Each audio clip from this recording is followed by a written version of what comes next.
Bonjour, aujourd'hui je vais vous lire des extraits de ce livre de Greg Good, un Américain, donc La voie directe, s'identifier à la conscience pure, aux éditions Le Lotus d'Or.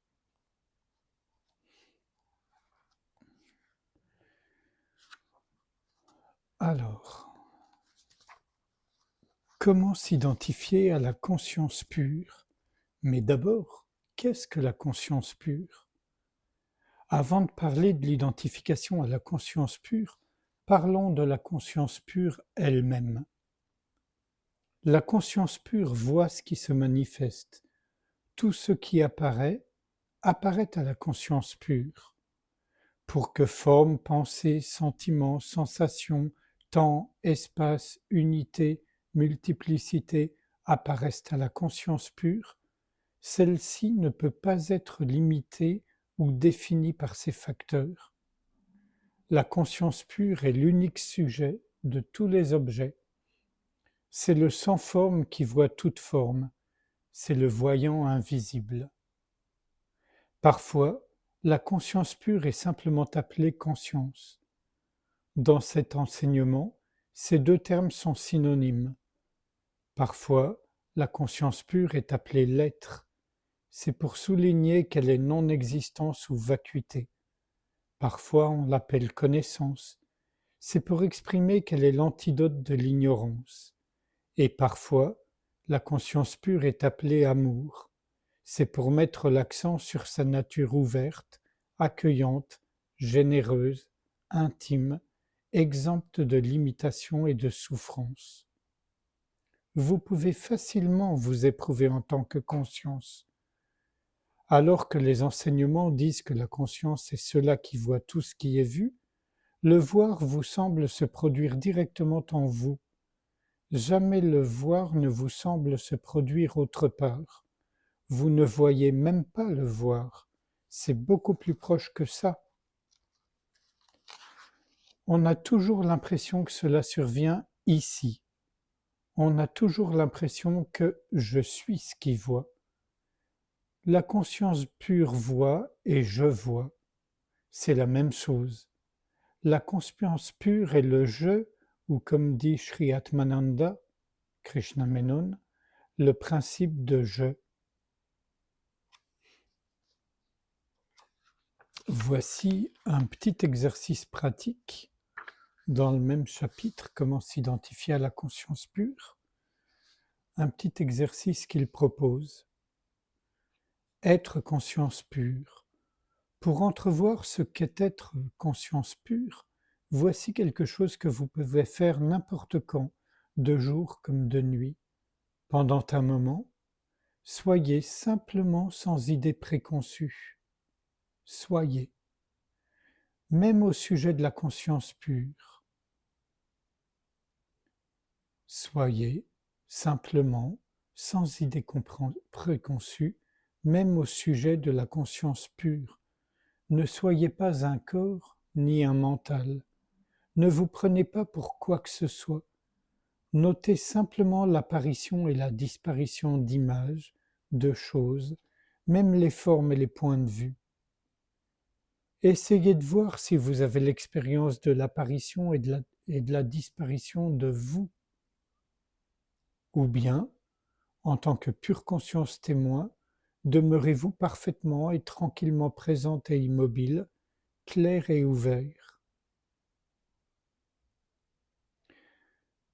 S'identifier à la conscience pure n'est pas tricher, ce n'est pas une dérobade spirituelle, ce n'est pas revendiquer quelque chose que vous n'ayez gagné, c'est plutôt comme pénétrer dans le salon de votre propre maison. Il y a de nombreux indicateurs qui confirment votre identification à la conscience pure. Et s'il vous arrive de tomber amoureux de la conscience pure, vous trouverez encore davantage de confirmation.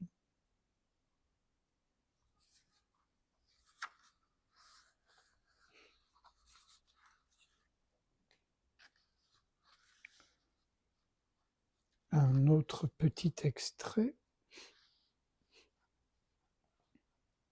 Quelqu'un, donc là c'est dans des questions-réponses, et quelqu'un le questionne sur, la personne, le point de vue personnel et le point de vue, de la conscience pure.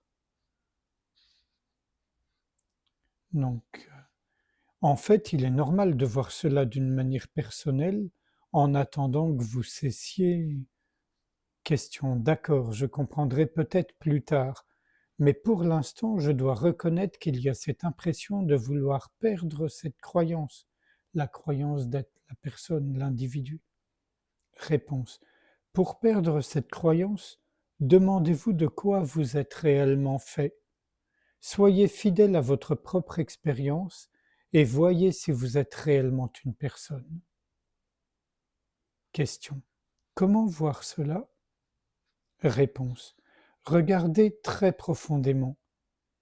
Examinez l'affirmation d'être une personne en examinant les conséquences de cette affirmation. Si elles ne correspondent pas à votre expérience directe, alors il en va de même pour l'affirmation elle-même. Par exemple, si vous êtes réellement une personne, alors où que vous soyez, cette personne y sera aussi, n'est-ce pas? Êtes-vous jamais là quand la personne n'y est pas? La personne est-elle jamais là quand le percipient de la personne n'y est pas? Cherchez les parties habituelles qui composent la personne: corps, mental, valeurs, émotions, souvenirs et tout ce qui est encore inclus dans la personne. Si vous êtes là quand ces choses ne sont pas présentes, alors elles ne peuvent pas être l'essence de ce que vous êtes. Question: pouvez-vous me donner un exemple sur la façon de procéder? Réponse: le sommeil profond est le meilleur exemple. Pendant le sommeil profond, selon votre expérience, votre corps est-il présent dans l'expérience? Questionnaire: il doit forcément être là. Réponse: mais est-il ressenti? Dans le sommeil profond, le voyez-vous, le sentez-vous, l'entendez-vous, pardon? Questionneur: non. Réponse: êtes-vous là? Êtes-vous là? Sentez-vous que vous étiez absent? Revenez sur cette expérience de sommeil profond. À présent, avez-vous l'impression que vous aviez cessé d'exister, ou bien avez-vous l'impression que vous étiez présent pendant tout ce temps? Le questionneur: je suis comme le corps, semble-t-il. Je ne voyais pas le corps dans le sommeil profond. En outre, je ne me voyais pas, je ne m'entendais pas. Réponse: exact. Mais le vous dont je veux parler est la conscience témoin. C'est la conscience non duelle au sujet de laquelle vous vous interrogiez tout à l'heure. Cette conscience témoin a-t-elle cessé d'exister pendant le sommeil profond pour ressusciter au moment de votre réveil? Ou bien sentez-vous en elle une continuité? Le questionneur: maintenant que vous exprimez les choses ainsi, je sens en effet une continuité, comme si je n'étais pas interrompu même pendant le sommeil. Réponse: donc, votre présence n'est pas interrompue, mais l'expérience du corps en tant qu'objet est interrompue. Le questionneur: oui, parce que le corps n'est pas ressenti pendant ce temps. Réponse: donc le corps ne peut pas définir qui vous êtes, parce que vous êtes présent, même quand le corps ne l'est pas.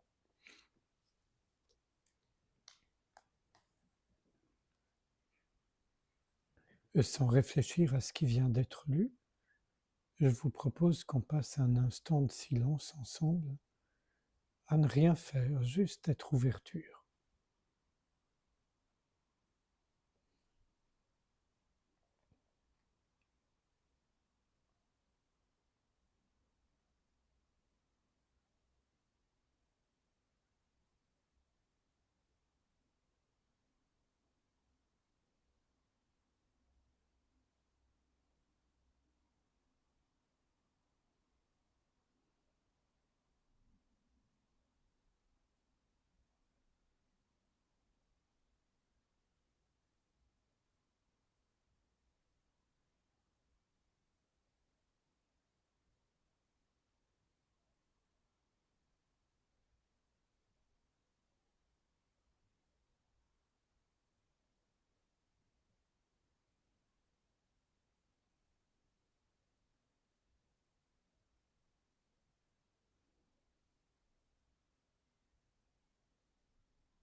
Merci, à bientôt.